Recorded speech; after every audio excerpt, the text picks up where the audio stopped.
सुबह का समय था। इमारत के सामने लोग अपनी गाड़ियों से उतर रहे थे। सूट टाइयां और चमकते जूते उनकी शख्सियत को नुमायां कर रहे थे। हर एक के चेहरे पर जल्द ही मुकाबले और कामयाबी की भूख साफ झलक रही थी।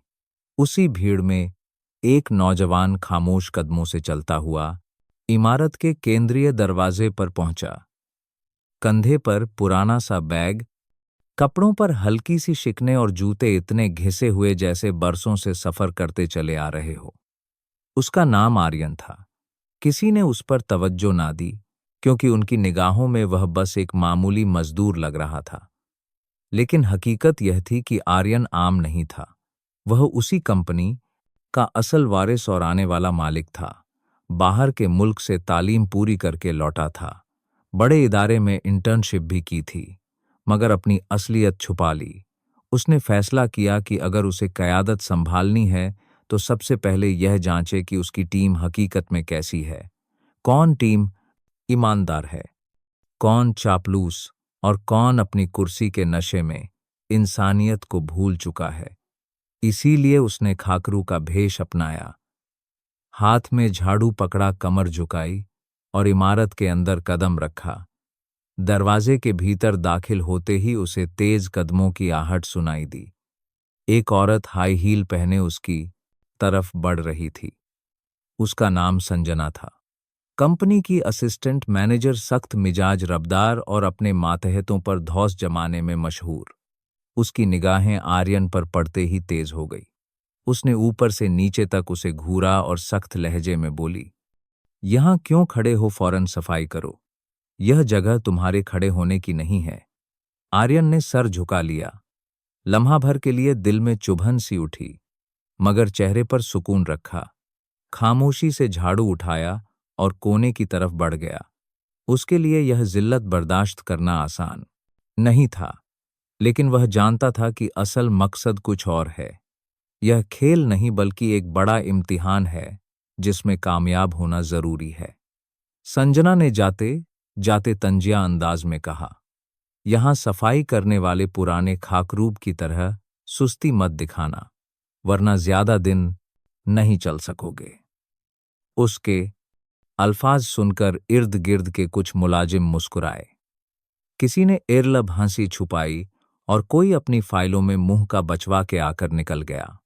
किसी ने सोचा भी नहीं कि जिसे वे मामूली खाकरूब समझ रहे हैं वही कल उनकी तकदीर का फैसला करने वाला है। आर्यन ने झाड़ू जमीन पर फेरा।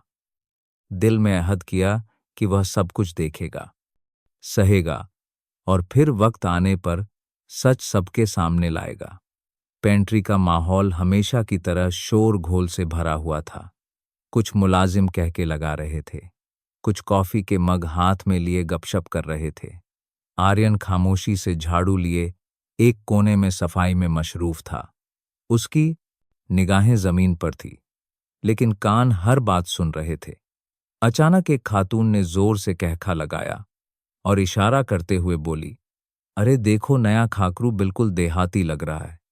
शायद पहली बार किसी बड़ी इमारत में आया है। उसके साथ बैठी दूसरी लड़की ने फौरन जुमला कसा, हाँ बिल्कुल, लगता है लिफ्ट का बटन दबाना भी नहीं आता होगा। दोनों के साथ बैठे एक और मुलाजिम ने और तौहीन करते हुए कहा, कल को यह कहीं हमारे साथ कैंटीन में बैठकर खाना ना मांगने लगे।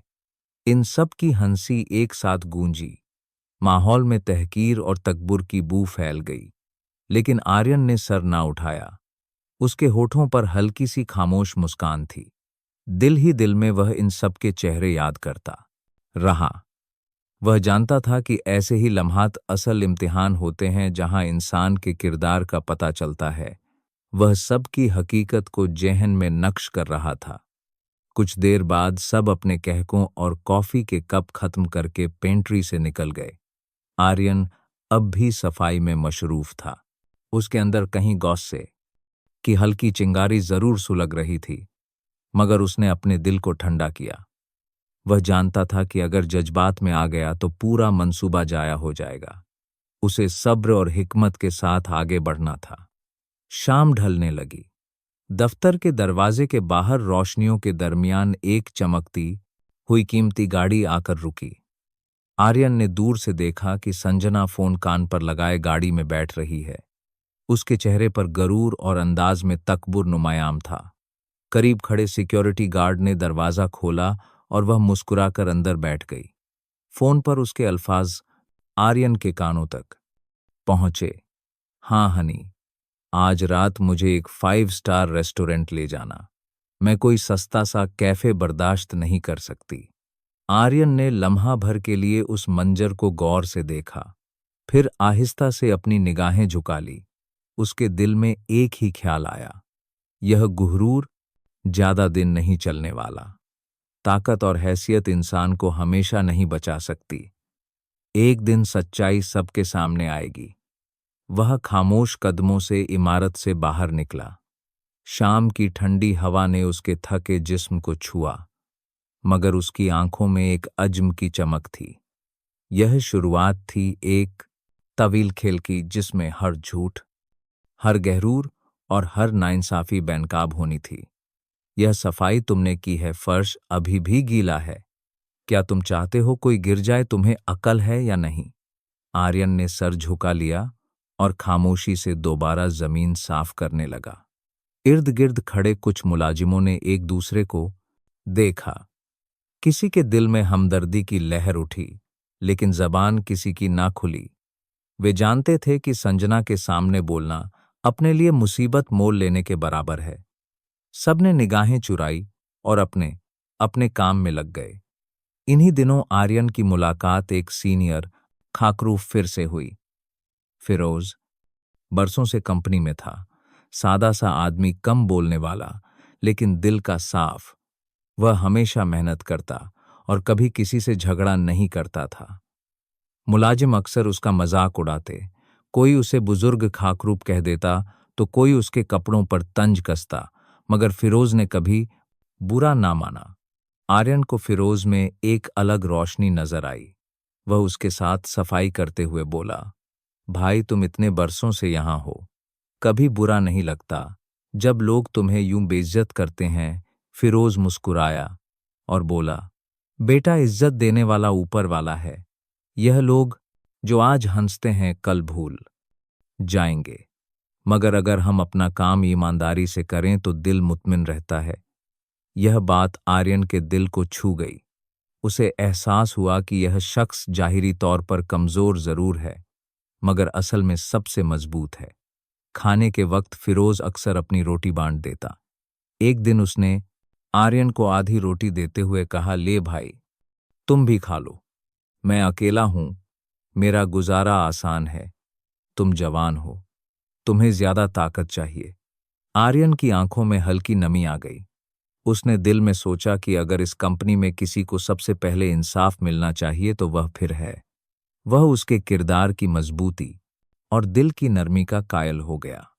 उस लम्हे आर्यन ने खुद से वादा किया कि वह एक दिन ना सिर्फ फिरोज बल्कि हर उस शख्स का हक दिलाएगा जिसे यहां सालों से दबाया जा रहा है। मगर वह जानता था कि अभी यह वक्त नहीं, उसे और सहना होगा और सही मौके का इंतजार करना होगा।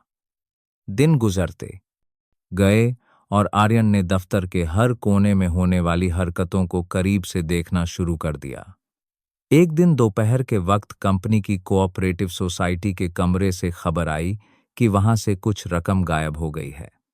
खबर सुनते ही दफ्तर में हलचल मच गई। सब लोग अपनी मेजों से उठकर बातें करने लगे। कोई कह रहा था कि शायद कागजात में गलती हुई है, तो कोई कह रहा था कि यह यकीनन किसी अंदरूनी मुलाजिम का काम है। अभी शोर जारी था कि संजना तेज कदमों के साथ हॉल में दाखिल हुई। उसके हाथ में कागजात थे और चेहरे पर गस्से की लाली। उसने सबके सामने जोर से कहा, है सब मालूम है कि पैसे किसने चुराए हैं। यह हरकत किसी और की नहीं बल्कि फिरोज की है। फिरोज जो उस वक्त पानी का गैलन उठाए कमरे में आया था, हैरत से संजना की तरफ देखने लगा। उसकी आवाज कांपने लगी, मैडम, मैंने कुछ नहीं किया, मैं तो सिर्फ पानी रखने आया था, पैसों को हाथ भी नहीं लगाया। मगर संजना ने एक ना सुनी। उसने सबके सामने फिरोज को सख्त अल्फाज में लताड़ा। बस करो, तुम जैसे लोग ही कंपनी की बदनामी का सबब बनते हैं। तुम्हें तो यहां से निकाल देना चाहिए। इर्द गिर्द खड़े मुलाजिम खामोश थे। कोई एक भी हिम्मत ना कर सका कि फिर के हक में कुछ कह सके। सब जानते थे कि संजना के ताल्लुकात बड़े अफसरों से हैं और उससे उलझना अपने करियर को दांव पर लगाने के बराबर है। एचआर को फौरन इत्तला दी गई और उन्होंने फिरोज को सख्त वार्निंग जारी कर दी। फिरोज का चेहरा जर्द पड़ गया। वह चुपचाप सर झुकाए कमरे से निकल गया। आर्यन दूर खड़ा यह सब मंजर देख रहा था। उसका दिल टूट गया। वह जानता था कि फिरोज बेकसूर है, मगर सबने बस अपनी आंखें फेर ली। रात को जब दफ्तर खाली हो गया तो आर्यन खामोशी से सिक्योरिटी रूम में दाखिल हुआ। उसने कंप्यूटर पर जाकर कमरे के कैमरे की रिकॉर्डिंग खोली। स्क्रीन पर वाजे था कि फिरोज कमरे में आया, गैलन रखा और फौरन वापस निकल गया। उसने पैसों के डिब्बे को छुआ तक नहीं। यह देखकर आर्यन ने सुकून का सांस लिया, मगर साथ ही दिल में गुस्से की एक आग भड़क उठी। उसने फौरन वीडियो कॉपी करके अपने पास महफूज कर ली। उसने खुद से कहा, वक्त बदलने वाला है। यह जुल्म ज्यादा देर नहीं चल सकता। वह रात आर्यन के लिए फैसला कुन थी। उसने तय कर लिया कि वह सिर्फ देखने वाला नहीं रहेगा, बल्कि जल्द ही इस निजाम को हिला देगा। फिरोज के साथ होने वाला वाकया आर्यन के दिल में एक गहरा जख्म छोड़ता गया। वह जान गया था कि इस कंपनी में ताकत और ताल्लुकात की बुनियाद पर फैसले होते हैं, ना कि सच्चाई पर। संजना का रवैया और भी सख्त हो गया था। अब वह आर्यन को भी बार बार निशाना बनाने लगी। कभी उस पर चिल्लाती कि उसने मग ठीक से साफ नहीं किया, कभी दूसरों के सामने उसे बेइज्जत करती कि उसका काम सुस्त और निकम्मा है। बाकी मुलाजिम या तो चुपचाप तमाशा देखते या हंसकर माहौल में और तजलील का रंग भर देते। आर्यन ने यह सब बर्दाश्त किया, लेकिन उसके अंदर एक मंसूबा परवान चढ़ने लगा। वह जानता था कि अगर खामोश रहा तो ना सिर्फ फिर बल्कि हर कमजोर मुलाजिम यूं ही दबाया जाता रहेगा। लिहाजा उसने फैसला किया कि अब वक्त है कि हकीकत को सबके सामने लाया जाए। रात गए जब दफ्तर खाली हो जाता तो आर्यन खामोशी से पुराने कंप्यूटर रूम में जाता। यह एक ऐसा कमरा था जहां पुराने रिकॉर्ड रखे जाते और कम ही कोई आता। वहां मौजूद एक कंप्यूटर कंपनी के केंद्रीय नेटवर्क से जुड़ा हुआ था, मगर अक्सर मुलाजिम उसे गैरअहम समझकर इस्तेमाल नहीं करते थे। आर्यन ने अपनी तालीम और तजुर्बे की बुनियाद पर सिस्टम में रसाई हासिल कर ली। उसने फाइलों को खंगालना शुरू किया। एक के बाद एक रिपोर्ट सामने आती गई। उसने देखा कि कई जाली रिपोर्टें तैयार की गई हैं, जिनमें गैर जरूरी खर्चात दिखाए गए थे। हैरतअंगेज तौर पर सब के सब बोनस और अतिरिक्त मरात संजना के नाम पर जा रहे थे। वह एक मामूली असिस्टेंट मैनेजर होने के बावजूद इतने फवायद हासिल कर रही थी जिनका कोई जवाज नहीं था। आर्यन ने उन तमाम रिपोर्टों को इकट्ठा करके एक खुफिया फाइल बना ली। उसका दिल जोर जोर से धड़क रहा था। अब उसे बस एक मौका चाहिए था कि यह सब कुछ सबके सामने लाए। अगली सुबह दफ्तर का माहौल हमेशा की तरह मामूल के मुताबिक था। मुलाजिम अपनी अपनी मेजों पर बैठे थे। कुछ कॉफी पी रहे थे, कुछ कंप्यूटर पर मशरूफ थे। अचानक 9:00 के करीब सबके कंप्यूटर पर एक ही वक़्त में एक खुफिया ईमेल नुमाया हुई। उस ईमेल में संजना के जाली बोनस और रिपोर्टों की तफसील थी। साथ ही कुछ कागजात भी मुस्लिक थे, जिन पर संजना का नाम साफ दर्ज था। पूरे दफ्तर में खलबली मच गई। मुलाजिम एक दूसरे से सरगोशियां करने लगे। क्या यह सच है? यह तो बड़ी गड़बड़ है। यह सब कैसे मुमकिन है? संजना का चेहरा एकदम जर्द पड़ गया। उसने फौरन ईमेल बंद करने की कोशिश की, मगर अब देर हो चुकी थी। उसके घरूर में पहली दरार पड़ चुकी थी। संजना के खिलाफ ईमेल फैलने के बाद दफ्तर का माहौल यक्स बदल गया। जो कल तक सब पर रब डालती थी, आज खुद हकलाती फिर रही थी। उसके इर्द गिर्द खड़े लोग सरगोशियों में बातें करते, मगर सामने आकर कोई कुछ ना कहता। उसके चेहरे पर पहली बार खौफ और बेचैनी नुमाया थी, लेकिन वह आसानी से हार मानने वाली नहीं थी। संजना जानती थी कि किसी ने उसके खिलाफ मंसूबा बनाया है और अब उसे उस शख्स को ढूंढना होगा। उसी रात उसने अपनी करीबी दोस्त रीमा को बुलाया, जो कंपनी में क्लर्क के तौर पर काम करती थी। संजना ने धीमी आवाज में कहा, रीमा, मुझे लगता है कि इसके पीछे नया खाकर आर्यन है। वह मुझे शुरू से मशकूक लगता है।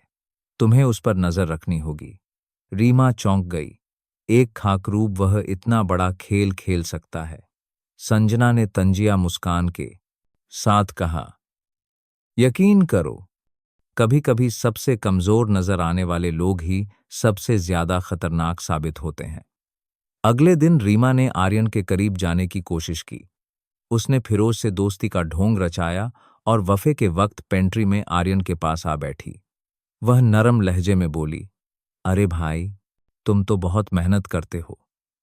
इतनी मशक्कत से गुजारा हो जाता है। आर्यन फौरन समझ गया कि यह सब संजना के कहने पर हो रहा है, लेकिन उसने अपने चेहरे पर मासूमियत कायम रखी और मुस्कुराकर जवाब दिया, मैं तो यतीम हूं। बचपन ही से मजदूरी करके पेट पाला है। बड़ी इमारत में काम करना भी मेरे लिए ख्वाब जैसा है। रीमा ने यही बात बाद में जाकर संजना को बताई। वह तो बस एक गरीब मजदूर है। संजना, मुझे नहीं लगता वह इतनी बड़ी चाल चल सकता है।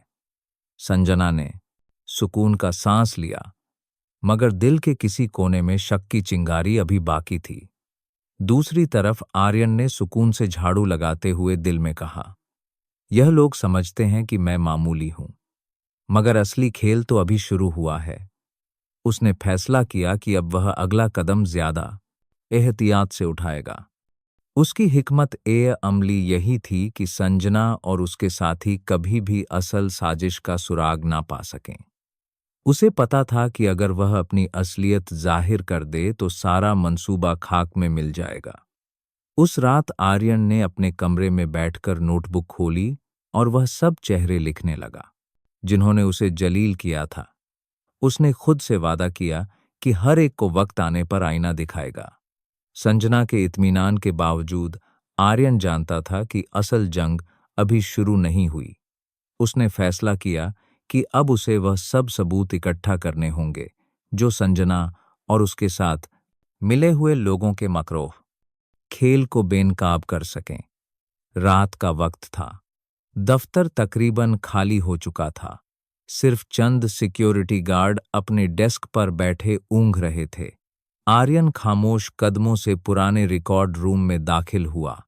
उस कमरे में पुरानी अलमारियां और गर्द आलूद फाइलें भरी हुई थी, मगर कोने में रखा एक पुराना कंप्यूटर अब भी कंपनी के नेटवर्क से जुड़ा हुआ था। वही उसका असल हथियार था। आर्यन ने लॉग इन करते ही अपनी उंगलियां तेजी से कीबोर्ड पर चलाई। एक के बाद एक फाइल स्क्रीन पर खुलती गई। माली रिपोर्टें, प्रोजेक्ट की तफसीलात और खर्चात की फहरिस्तें। आर्यन ने गौर से सब कुछ देखा। जल्द ही उसे वह मिल गया जिसकी उसे तलाश थी। कई बड़े प्रोजेक्ट्स में गैर जरूरी खर्चात दिखाए गए थे। लाखों रुपए ऐसी चीजों पर खर्च दिखाए गए जो कभी खरीदी ही नहीं गई, और उन पाड़ा देल की में दोईडाल साब के लाद दिखाए गए थे। सबकी मंजूरी पर एक ही दस्तखत बार बार नजर आ रहा था, संजना का। इसके साथ ही कई जाली बोनस और खैया खुसूसी मरात की तफसील भी सामने आई जो सिर्फ संजना के अकाउंट में मुंतकिल हुई थी। आर्यन के दिल में इत्मीनान की एक लहर दौड़ गई। उसने तमाम दस्तावेजात को कॉपी करके एक अलग डोजियर बना लिया, मगर वह जानता था कि सिर्फ कागजात काफी नहीं, उसे और भी मजबूत सबूत चाहिए थे। अगली सुबह आर्यन ने एक पुराना दोस्त और कंपनी के साबक ड्राइवर कमाल चाचा से मुलाकात की। कमाल बरसों तक आर्यन के पिता के साथ रहा था और वफादारी में अपनी प्रद कर पारा मिसाल आप था। दोनों एक छोटे ढाबे में बैठे कमाल ने आर्यन को गौर से देखा और धीमी आवाज में कहा, बेटा, मैं जानता हूं यह सब तमाशा क्यों कर रहे हो। तुम्हारा चेहरा देखते ही पहचान गया था कि तुम वही आर्यन हो, मालिक का वारिस। आर्यन चौंक कर मुस्कुराया। चाचा, मैं चाहता हूं कि इस कंपनी का असली चेहरा सबके सामने आए, लेकिन अभी वक्त नहीं आया। पहले संजना को अपने ही जाल में फंसने देना है। कमाल ने उसके कंधे पर हाथ रखा। मैं तुम्हारे साथ हूं, जब भी कहो तुम्हारे लिए सब कुछ कर दूंगा। आर्यन ने इस बात में सर हिलाया। उसने फैसला किया कि अब वह खेल को और आगे बढ़ाएगा। अब सिर्फ देखने का नहीं बल्कि वार करने का वक्त करीब आ रहा था। चंद दिन खामोशी से गुजरे। आर्यन रोज की तरह सफाई करता रहा, लेकिन अंदर ही अंदर उसने अपने अगले वार की तैयारी मुकम्मल कर ली थी। जैसे ही मौका आया, किस्मत ने भी उसका साथ दिया। कंपनी के एक बड़े क्लाइंट ने अचानक मुआहिदा मनसूख करने का ऐलान कर दिया। यह खबर बिजली की तरह फैली। क्लाइंट ने बाकायदा एक खत भेजा जिसमें साफ लिखा था कि मंसूबे की फाइलों में जाली बिलिंग और अतिरिक्त खर्चात दर्ज हैं। साथ ही कुछ दस्तावेज भी मुस्लिक थे जिन पर संजना के दस्तखत नुमाया थे। दफ्तर में खलबली मच गई। मैनेजर एक दूसरे पर इल्जाम डालने लगे, मगर सबकी निगाहें आखिरकार संजना पर टिक गई। एचआर ने फौरन एक हंगामी मीटिंग बुलाई। कॉन्फ्रेंस रूम में माहौल सख्त तनाव का शिकार था। संजना कुर्सी पर बैठी पसीना पोंछ रही थी। एचआर मैनेजर ने सर्द लहजे में कहा, संजना जी, यह सब आपके दस्तखत से मंजूर हुआ है, वजाहत दीजिए। संजना बौखला गई। यह सब झूठ है। शायद सिस्टम में कोई गलती हो गई हो। मैंने ऐसा कुछ नहीं किया। मगर सामने पड़े कागजात उसके झूठ को चीख चीख कर बेनकाब कर रहे थे।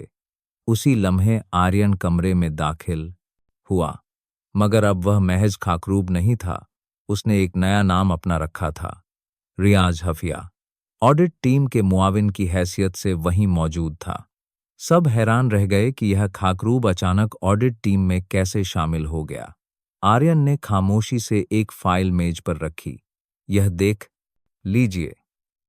यह वो सबूत हैं जिनमें रिश्वत के ट्रांसफर्स और जाली दस्तखत, सब कुछ वाजे है। कमरे में सन्नाटा छा गया। सब ने कागजात पर निगाहें दौड़ाई। वहां साफ दिखाया गया था कि संजना ने कई प्रोजेक्ट्स में गैरकानूनी कमीशन वसूल किए और रकम अपने जाती अकाउंट में मुंतकिल करवाई। संजना के हाथ कांपने लगे। उसने रोने के अंदाज में कहा, यह सब मेरे खिलाफ साजिश है। कोई अंदर से मेरा दुश्मन है। मगर उसकी आवाज कमजोर थी। अब किसी को उसके अल्फा पर यकीन ना आया। एचआर मैनेजर ने कुर्सी से झुककर कहा, हम मजीद तहकीकात करेंगे, लेकिन इब्तदाई शवाहिद आपके खिलाफ हैं। फिलहाल आपकी तमाम मरात और बोनस मुंजमद किए जाते हैं। संजना की आंखों में खौफ उतर आया, जो कल तक सबको नीचा दिखाती थी, आज खुद सबके सामने बेनकाब हो रही थी। आर्यन ने दिल ही दिल में सोचा, यह तो सिर्फ आगाज है, असल खेल अभी बाकी है। संजना के खिलाफ तहकीकात ने दफ्तर के माहौल को बदल डाला था। वह जो कभी सब पर रब डालती थी, अब खुद एक मुजरिम की तरह दबक कर रहने लगी थी। मुलाजिमों के दरमियान सरगोशियां बढ़ने लगी। कोई कहता, अब देखना, इसे नौकरी से निकाल दिया जाएगा, तो कोई सर हिलाकर जवाब देता, ऐसे लोग ज्यादा दिन नहीं बच सकते। मगर किसी को यह खबर ना थी कि असल तूफान अभी आना बाकी है। चंद दिन बाद कंपनी के तमाम मुलाजिमों को एक हंगामी पैगाम भेजा गया। सबको बड़े हॉल में जमा होने का हुक्म दिया गया था। फजा में अजीब सा खौफ और तजस्सुस था। लोग सोच रहे थे कि शायद यह सब संजना के केस से मुताल्लिक है। हॉल में एक लंबा स्टेज तैयार था। स्टेज पर सीनियर डायरेक्टर खड़े हुए। उनके चेहरे पर संजीदगी झलक रही थी। उन्होंने माइक के करीब जाकर कहा, दोस्तों, इस कंपनी को सालों पहले एक ख्वाब की तरह तामीर किया गया था। मगर ख्वाब सिर्फ मेहनत और ईमानदारी से हकीकत बनते हैं। कुछ वक्त पहले कंपनी के असल वारिस ने एक फैसला किया कि वह आप सबका असली किरदार देखना चाहता है। उसने अपनी पहचान छुपाई, खाकर रूप का रूप धारा और रोजाना आप सबके दरमियान रहा। यह सुनते ही हॉल में खलबली मच गई। सबकी निगाहें एक दूसरे पर जमी थी। फिर पर्दा हटा और एक नौजवान सूट पहने स्टेज पर नुमाया हुआ। वही आर्यन था जिसे सबने अब तक खाकरूब समझा था। हॉल में सन्नाटा छा गया। कुछ मुलाजिमों के मुंह खुले रह गए। कई एक शर्मिंदगी से निगाहें झुका बैठे। संजना का चेहरा तो एकदम जर्द हो गया। उसके हाथ कांपने लगे। आर्यन ने माइक थामा। उसकी आवाज पुरसुकून थी, मगर अल्फा दिल में तीर की तरह उतर रहे थे। मेरा नाम आर्यन है। मैं इस कंपनी का वारिस हूं। मैंने खाकरूब का रूप इसलिए अपनाया ताकि देख सकूं कि आप में से कौन इंसानियत की इज्जत करता है और कौन ताकत के नशे में अंधा है। उसने सबके सामने एक फाइल खोली जिसमें संजना की बदअमलियों के सबूत थे। संजना, तुमने अपने ओहदे को ढाल बनाकर कमजोरों को दबाया, झूठ बोले और कंपनी को नुकसान पहुंचाया। आज के बाद तुम इस दफ्तर का हिस्सा नहीं हो। तुम्हें इसी लम्हे बरतरफ किया जाता है। हॉल में एकदम शोर मच गया। तालियों की गूंज हर तरफ सुनाई दी। फिर की आंखों में आंसू आ गए। जिन मुलाजिमों ने आर्यन को कल तक जलील किया था, आज सबके सामने झुक गए। यह लम्हा सिर्फ आर्यन की जीत नहीं थी, बल्कि सच्चाई की फतह थी।